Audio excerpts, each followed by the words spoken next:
Mám tu ďalší tip na lepšie pestovanie uhoriek, ako to robím ja.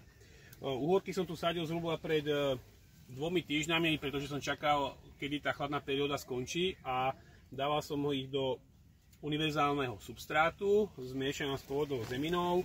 Robím to tak, aby tu bola vlastne ešte ako keby taká jamka, keď tam aj nalievam vodu, aby tam tá voda ostala. A plus tu máme ešte doplnkujúcu kvapkovú závlahu, pretože keď nestíhame, je to vhodná závlaha aj pre uhorku. Čo som vám chcel najmä ale povedať je, že už uhorka takáto mladá má, pozrite sa koľko už mladých uhoriek. A teraz je dôležité spraviť to, keď má zhruba tých 30-40 cm, že tieto všetky mladé uhorky takto utrhať. Je mi to ľúto, najradšej by som ešte počkal, aby mi dozreli, aby som si na nich pochutnal, ale tu rastlín to neskutočne vysiluje. Takže ja ich takto ešte otrhám.